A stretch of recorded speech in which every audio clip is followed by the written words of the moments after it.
आपको नहीं लगता कि हुकूमत से कुछ फैसले आजकल के दिनों में ये इन 2 हफ्तों में कुछ फैसले ऐसे हुए हैं, बहुत जल्दबाजी में हुए हैं और बहुत गलत मूव ले लिए, पॉलिटिकली भी बहुत गलत मूव साबित हुए वो हुकूमत के लिए, जिनमें से एक फैसला तो वो कारकुनों की गिरफ्तारी के हवाले से था, दूसरा ये परवेज इश्ती था। बहुत से मामला ऐसे होते हैं जिन्हें दबा दिया जाता है हुकूमत की तरफ से। हुकूमत ने कुछ इस तरह की गेम नहीं कर दी कि जो मामला दबाने के थे उन्हें उछाल दिया, जो उछालने के थे उन्हें दबाने की कोशिश की। और फिर वो बिल्कुल सही आपका एनालिसिस है। इसमें आप देखिए इमरान खान की जो एक तहरीक चल रही थी,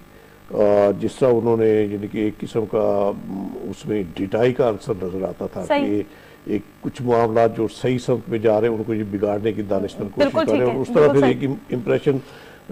ये भी था कि इनके पीछे कुछ और कुव्वते कार। बिल्कुल ठीक है। तो एक इम्प्रेशन ये अवाम में उनकी सियासत, उनकी पर्सनैलिटी के हवाले से एक इमेज जो है वो डेवलप हो रहा था, वो एक अच्छा नहीं था इम्प्रेशन। बिल्कुल सही। तो इसमें हुकूमत के लिए तो एडवांटेज था, अगर उनको फ्री हैंड आप दे देते, जिस तरह से लोग मुतनफर हो रहे थे, उस तरह से शायद वो शिद्दत खुद ब खुद कम हो जाती। पिछली जो इनकी धरना तहरीक थी 4 महीने तक चली,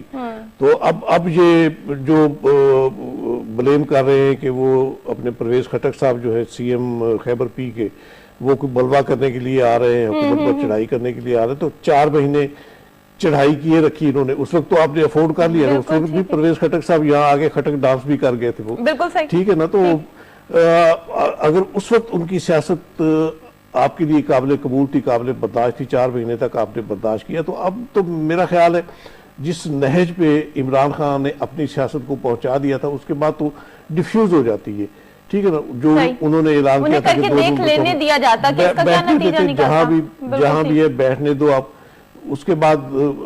मेरा ख्याल है कोई पजीराई ना होती। और उसके बाद आप देखिए इसमें 2 और भी इश्यूज हैं आला अदलिया ने टेकअप किया है। एक तो ये जो है पनामा लीक्स का इशू, ठीक है ना, उस पे मैं समझता हूं कि बहुत एक वाइजर स्टेप था ये आला अदलिया की तरफ से, एक थोड़ा सा प्रेशर मैं समझता हूं कि वो कम करने के लिए एक स्टेप लिया गया था कि एक केस की हियरिंग जो है 2 नवंबर को इन्होंने ऐलान किया धरने का, और 1 नवंबर को सुप्रीम कोर्ट ने बुला लिया इमरान खान साहब को और दूसरों सबको, नवाज शरीफ साहब को भी ज़ाहिर नोटिस जारी हुए उस केस में। तो अगर ये सारे 1 नवंबर को पेश हो जाए, मतलब कल उसकी हियरिंग है, तो ये सारे एक किस्म की ये भी मैं समझता हूँ कि एक पॉलिटिकल माइलेज होती। हुकूमत अगर इसको फॉलो करके नवाज शरीफ साहब अगरचे नोटिस जारी हुए हैं उस केस में जवाब दाखिल करने के लिए, उसमें कोई बाइंडिंग नहीं है कि नवाज शरीफ साहब इन पर्सन पेश हो, उनका वकील भी पेश हो सकता है उसमें, लेकिन एक थोड़ी सी एक ख्वाहिश जो मुझे नजर आई उस केस का, मैंने जो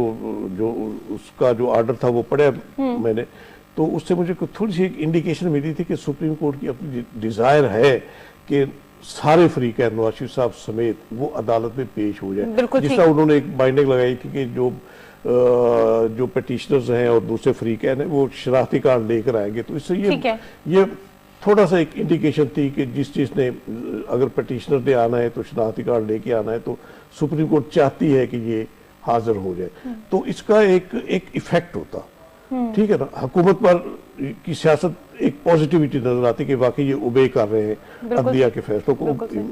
इमरान खान ने तो उस वक्त भी ऐलान कर दिया था कि जो भी हो हमने तो धरने में आना ही आना है, तो ये डिफ्यूज हो जाता अगर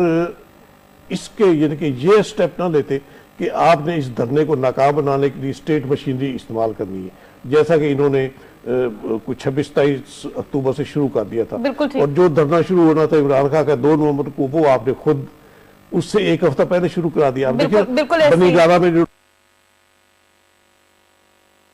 हो गया ना, वो धरना कंटिन्यू कर रहे हैं अभी तक, तो ये आपकी नाकस और वो अब 2 नवंबर तक जाएगा, और 2 नवंबर के बाद कब तक जाएगा, फिर गदर बचेगा ना फिर। उसके बाद आप देखिए इस्लामाबाद हाई कोर्ट ने एक स्टेप लिया जिसमें हुकूमत को डायरेक्शन दी, वो कुछ 4 शहरियों की पिटीशन थी इसके धरने के खिलाफ थी कि इससे खलल पैदा होगा उनकी रोजमर्रा के मामूलात में, और जाहिर खलल तो पैदा डेफिनेट होगा। तो इस्लामाबाद हाई कोर्ट ने फिर एक रास्ता उसमें से निकाला था, उसने वफाकी हुकूमत को हिदायत की कि आप ना कंटेनर लगाएंगे, ठीक है, बंद नहीं करेंगे आप इस्लामाबाद को, ठीक है ना, कि इससे कारोबारी जिंदगी मफलूज होता है, लेकिन आप जगह मखसूस कर दें इनके धरने के लिए। वो कोई जगह पॉइंट आउट भी हुई थी कि वहाँ की मखसूस करके आप नोटिफाई कर दे उसको कि यहाँ धरना होगा। तो अगर हुकूमत इस तक रहती, इसको ओबे करती, इस आर्डर को ओबे करती, ठीक है ना, तो मेरा ख्याल है फिर भी एक प्लस किसी हद तक बिल्कुल ठीक। लेकिन हुकूमत ने, आप देखिए इमरान खान तो उनकी तो अपनी सियासत है ना, उसने तो ओबे नहीं करना अदालत के किसी हुक्म को, ठीक हो गया, ठीक है, एक एजेंडा है। अगर हुकूमत की तरफ से भी ये इंप्रेशन मिल रहा है कि इसने भी अदालती अहकाम को ओबे नहीं करना, और जैसा कि ओबे नहीं किए इन्होंने, ठीक है ना, उसी दिन कंटेनर लगाए जिस दिन ऑर्डर आए थे। असद सवाल ये है कि मामला अगर जाहिरी तौर पर देखा जाए तो बड़े स्मूथ नजर आ रहे थे और हुकूमत आखिरी वक्त तक बड़ी पुरसुकून नजर आ रही थी। ऐसा लगता नहीं था कि हुकूमत की तरफ से ऐसा अचानक से कोई ऐसा कदम उठा लिया जाएगा। क्या ये बौखलाहट का नतीजा है या फिर हुकूमत ने कहीं ना कहीं अपना प्रेशर दिखाने की कोशिश की, बरसरे इक्तदार होने का एक एडवांटेज जिसे लेना कहते हैं वो लिया हुकूमत ने? क्या इस किस्म की कोई खन्नास दिमाग में आया? ऐसा क्या हो गया कि हुकूमत ने अचानक से अपने लिए इतने हालात खराब किए और इतनी मुश्किलात पैदा की? जहां तक मेरी महसूसात है, इन्हें कुछ भिनक पड़ गई थी हुकूमत को कि इसके खिलाफ, जिस तरह यानी कि इमरान खान जितने कॉन्फिडेंस के साथ वो कह रहा था कि बस ये हमने इस हुकूमत को नहीं चलने देना, 2 नवंबर के बाद ये हो जाएगा, नवाज शरीफ साहब की हुकूमत गिर जाएगी, तो इससे इन्हें शायद कोई इंडिकेशन ऐसी मिली थी कि इमरान के पीछे जो लोग जिन्होंने आगे करके इसको धकेला है और इस जबान, इस लबो लहजे में इन्हें बात करने के लिए कहा है, तो उनके अज़ाइम हुकूमत को टॉपल करने के हैं। माजी के तजुर्बात हमारे सामने हैं, तो मैं भी इनके ज़हन में ये आया हो कि ठीक है, फिर ऐसा है तो ऐसा, जैसे कोई तैसा वाली एक बात होती है कि ठीक है, अगर इन्होंने हमारे साथ करना है तो फिर हम भी जो है ताकत का इस्तेमाल करें। और फिर उसके बाद यही है कि एक इमेज बनता है, अगर ये टॉपल हो जाती है हुकूमत तो उसके बाद इमेज ये अवाम के पास जाते हैं कि हमें तो चलने नहीं दिए गए, शहीद बन के जाते हैं। बिल्कुल ठीक हो गया। यही हालांकि देखिए, अगर इनकी गवर्नेंस अच्छी हो, अवाम मुतमिन हो, तो किसी को जरूरत नहीं हो सकती आंखें दिखाने की उन्हें, ठीक है ना, कोई ऐसी साजिश करने की, जमहूरियत की जो पटरी है उसको डिट्रैक करने की किसी में सोच पैदा नहीं हो सकती। ये सोच उसी वक्त पैदा होती है जब अवाम जो है,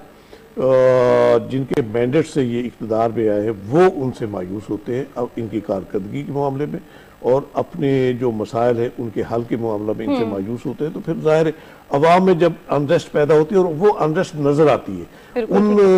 तबकात को नजर आती है जो ये सोच रखते हैं कि हमने किसी गैर जमहूरी इक़दाम के तहत इनको टॉपल करना है, ठीक है ना, तो फिर